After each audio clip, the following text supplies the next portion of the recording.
TMDE presents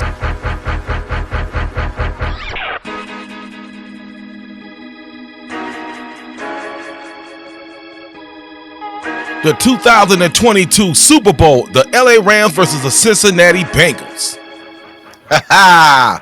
What up, Facebook? What up, YouTube, and all the social media networks? It's TMDE Super Bowl edition. Wow. Chrissy, where's the sound effects? Did you get them hooked up? Oh, hold on. Oh, my God. And wow. It's the wrong one. Once you hit your foot, it's all good. There it is. It's supposed to be claps. Dominic is doing construction in the Barker Lounge, so it's not all set up right now. Don't even worry about it. There we go. All right. This episode is brought to you by Volpini Law Firm for all your social media, personal injury and real estate needs, the best in Northeast Ohio, and our friends at Circular Nerds Network for all your nerdy Star Wars content. It is what it is. And wow, it is that time. We got a few days left. Super Bowl. Granted, I'm violating. I violated tonight. Yes. No. Yes, I have a Cincinnati Bengal, Chad Johnson, Ocho Cinco. That's right. But no, this is Chad. This is before he changed his name. This is how long I had this jersey. That Browns fans, that does not make me a Cincinnati Bengals fan. I am a diehard, dedicated Browns fan. But I am a football fan first. We all are football fans. Yes. You guys have to, you know what I'm saying? You got to root and cheer. Correct. No doubt. I got a Javon Curse Eagles jersey from when he went to the Super Bowl with them because I'm friends with Javon Curse. No doubt. So, so when you watch the episode, please like and subscribe. Love us like we love you. So we basically did the intro. But anyway, Christy, a cutie, what's good, baby? How you feeling tonight? I'm feeling great. This was an unexpected surprise for me tonight. I wasn't expecting to be on, but that's okay because, you know, I'm always ready to talk football. No doubt. That's what I'm talking about. And the British Bulldog is all the way from the UK in the building. Pete Barker. Pete, let him know what's good, baby. Back again for more. You let me back in. Oh, dear, I pray. What was he thinking? Yes, countdown's on. As Browns fans, we can't really win, can we, on Sunday? But as football fans, yes, we can. This is a global event. Let's just enjoy the game. It's going to be an open game. Let's just enjoy it. No doubt. It is what it is. So, wow, I don't know what to say, man. I'm there's a level of disappointment. Don't get me wrong. We're going to get to that. I don't want to spoil anything before we start getting into some of the Browns, but this is a Super Bowl show. This is an NFL show. So we got to get to it. So I'm going to ask you guys, first off, how do you feel about the two teams that's involved in the Super Bowl right now? As I say every week, ladies first. So Christy, let us know, how do you feel about these two teams right now? All right. Well, as a Buckeye fan, I'm excited for Joe Burrow. No doubt. As a Cleveland fan, I'm kind of disappointed that it's our little stepbrothers that are in the Super Bowl. And I'm actually secretly hoping that OBJ somehow is unable to play in the Super Bowl. Yes. And hold on, hear me out. And the Rams win the Super Bowl because I love Matthew Stafford and his wife. And you know what they have been through, their story. I love it. Matthew Stafford went to the Lions right out of the draft, and the poor guy could never win. And his first season with the Rams, he gets to go to the Super Bowl. So OBJ can't play in the game, so he gets a ring because the Rams win, but he has no bragging rights. Ha! They like it. How can you hate and love at the same time? I don't understand it. I'm so evil. That must be. See, that's something that only women can do. Pete, how do you feel about these two teams being in the Super Bowl right now? They're two very, very open teams. I think the whole thing's going to come down to how good the Rams defense is going to be against Burrow. Okay. I agree with Christy 100%. This Super Bowl belongs to Matt Stafford, but what? Okay, Yes. it does. But Christy, I'm gonna reach through this TV and break that. You're gonna get a boo next. I'm looking forward to an offensive masterclass from both sides. No doubt. I'm not expecting it to be a very low scoring game at all. I just hope that the referees don't interfere too much and just let play commence. I'm sure the NFL had told the referees, don't get involved unless you really have to. Okay, but I'm looking forward to it. I am looking forward to it. I know it's the Bengals and the Rams and it's OBJ and all the sub-stories that are going on, all the rest of it, but this is a global event, okay? This is the showcase piece for the NFL across the globe, and they're two attacking teams, and I'm looking forward to it. What can I say? I won't tell you who's going to win. I will tell you who's going to win, but I won't tell you yet. Okay. Keep that quiet. He's got to make his bets first. Okay. Oh, yes. No, he's the Brit, like you said, messing with the British money, the Queen's money. You know what I'm saying? I remember from the other show I was tripping. This is my take on this question. I have two relatives, distant cousins. When I haven't met, you know, Aaron Donald and Stanley Morgan are on these teams, man. It was very difficult, very hard for me to decide. But at the same time, I got a rep for Ohio. Somebody has to bring it home. And I like Joe Burrow. And like I said before, Browns fans, I did not say that I was a fucking Cincinnati fan, okay? Stop. Don't start with me. I'm a football fan. You know what I'm saying? Right. And I recognize talent. Even then with this Chad Johnson I got on, Ocho Cinco, they're some of my favorite players. Jerry Rice, Terrell Owens, people like that. Barry Sanders.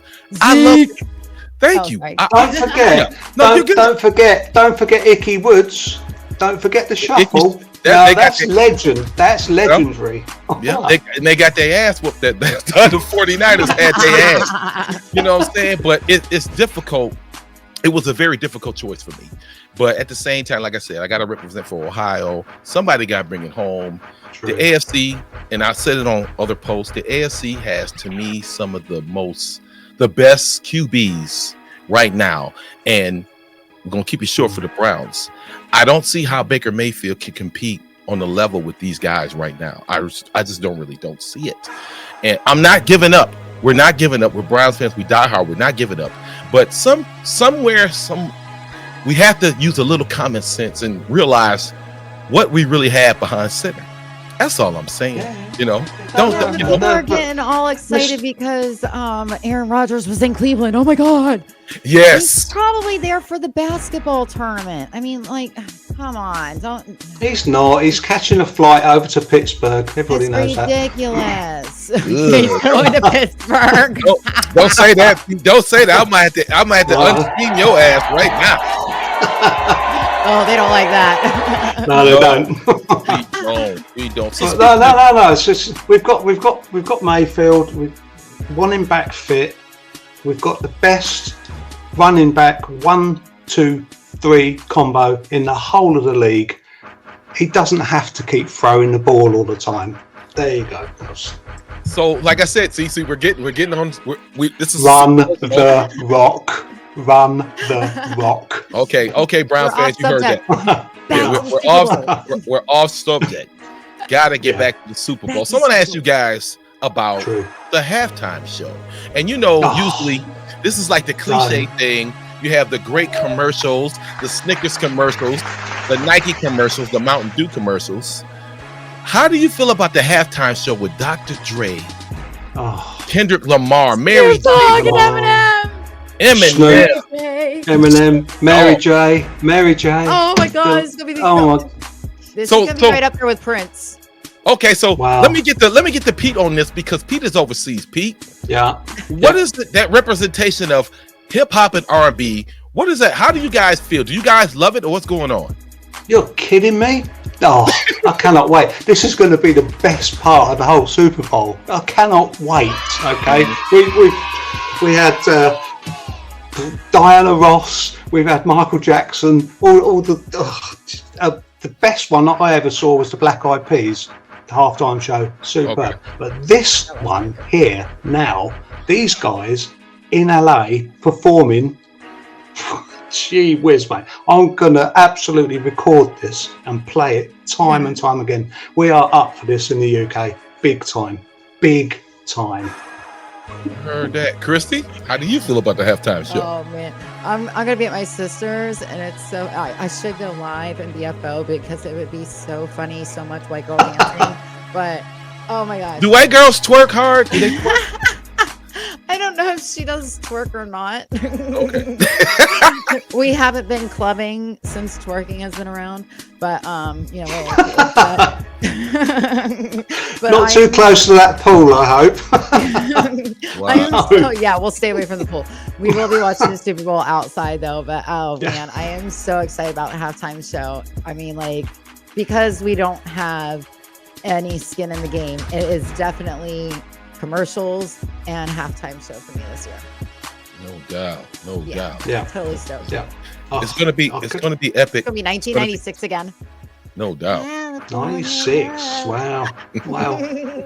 Without Tupac, you know, but it's gonna be an epic show. It should be a great show, and I agree with Pete. I think it's gonna be a battle of offenses.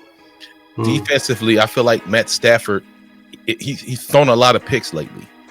He's thrown a lot of picks, and they've managed to win these games. Yeah. I don't think you can play that with them Bengals. Not this week. Really? I don't think you. I think you better be on game. Because they defense. Like how, like, you know, the Bengals. You don't really care about their defense, but I mean, you don't really care about their offense either. So, but you know, they don't really strike you as a very strong defensive, intimidating. Okay. Right. And, you know, we beat them twice this past season. So, you know, just how strong is their defense? Is their defense going to be able to stop Matthew Stafford? Yeah, that's probably the key, is just how well the LA defense plays. If they play well, they win. I think. You know, their defense being stronger. Wow, man, I feel like I'm just being ganged up on right now.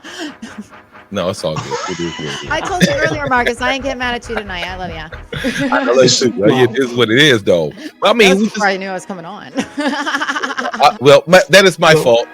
You should have got the message. That is my fault. I'm just messing with you, man. I love you. It is what it is. All right. Love you too. It's all right. Love y'all. All right. So let's get to the next question. Wow. Everything that went on in the NFL in the last week or so, it's been crazy. So, as you well know, Brian Flores was fired from being the head coach of the Miami Dolphins. Do you guys feel like because of that firing, and I know there's cultural differences, because of that firing led a path for Lovie Smith to get hired to the Texans? How do you guys feel about that? And then we're going to touch on why in the hell, I got a theory, why the hell did Hugh Jackson get involved in this? So, Pete, Britain's money, the Queen's money. Yeah. Let's answer this first. So, Lovie Smith gets hired by the Texans, and you think that's a fallout for the other issue? I don't believe so. Okay. I really don't believe so. Lovey's got the resume. He's got the resume. He's won a Super Bowl. This is more. He got beat in the Super Bowl. But he got there. True. This is true. He's got the credentials to be a head coach. Now, Brian Flores, for me, the issue is, why on earth did he get the boot from the Finns in the first place? Is it? I can't understand that. I think he wanted. Did he want to play Tua first and foremost, and the back office, or the people in charge didn't want him to play? I'm not really sure why he lost his job in the first place.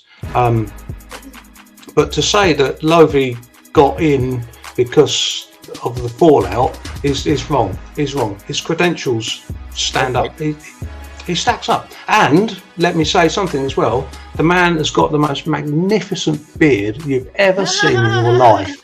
Have you? Oh, my golly. Hire him straight away. All right. Christy, how do you feel about this hiring? Okay. I think that Lovey definitely deserves the job. So I don't think that the Brian Flores lawsuit had anything to do with Lovey getting the job, not getting the job, whatever. I think it had no impact. He's got his own resume. And Marcus, I think I talked with you about this before. I don't understand why there are not more Black coaches, African-American coaches. And I appreciate you for that. I really do. Because who are the best athletes in that sport? So wait a minute. Say that again. Say that again, please. I will tell you 90% of the NFL athletes that are the best athletes are African American or Blacks. You know, it's a fact. So if they are so good at the sport that they are dominating the sport, why are they not able to coach the sport? What would be? I think that's, and that's what I don't understand as a fan and as just a person on the outside. It makes sense to me. It's logical to me. Maybe it's because I'm a woman. I don't know, but if I was a woman and I owned a football team and I was looking at the coaches, I would say, well, let's look at their backgrounds. Who had the best background for what this team needs, what this team needs to, see in the future? And I'm sorry, but I'm going to look at a lot of the Black coaches or Black football players that are out there looking for coaching jobs. There should be a program then. There should be a program put in place, NFL program put in place to help players who want to become coaches become coaches. There probably is, but it needs to be ramped up because some of the best players have some of the best knowledge, surely. And if they happen to be Black, I don't see colour myself at all. It's just different shades of orange. There's darker oranges and there's lighter oranges. That's all it is. Okay, don't see colour at all. I don't think that should be a factor. We're going to touch on what the Rooney issue in a minute, aren't we? So I'll hold back on that for a little while. So my opinion is this, and I kind of beg to differ from you guys. The only reason, one of the main reasons I'm saying this is because at this time, up until the Lovie Smith hiring, Mike Tomlin was the only Black head coach in the NFL. And I think that, don't get me wrong, I do believe, like you said, Lovie's resume speaks volumes. But at the same time, what about Bieniemy? What about people like that? And Leftwich, and Lovey's been sitting out. Hasn't been a head coach for a while, and I think the Flores thing punched somebody in the mouth. It was convenient. And they decided to say, we better do something about this real quick. And I think it contributed to a certain percentage of him getting hired because I don't think certain teams wanted to get caught up in that. And like I said, I believe in the Rooney Rule, and at the same time, I don't. I do believe it should be based on credentials and your experiences and your coaching experiences in the NFL. But at the same time, it begs the question, like, if you're an African-American coach, do I even want to be a goddamn head coach? Are you guys going to set me up? Because Brian Flores had a good record. And his firing and the guy that they hired, I can't even think of dude's name right now. He's a former Browns coach. Yeah. Oh boy. Yeah. And, I mean, a lot of people go for the Browns and go do for. Look at Kyle. Was it McDaniel or something like this? Was it? Yeah, something like that. Yeah, it was. Yeah. Yeah, from the 49ers, right? Yes. Yes. Yeah, that's right. So I think it had something to do with a punch in the mouth, kicking the balls.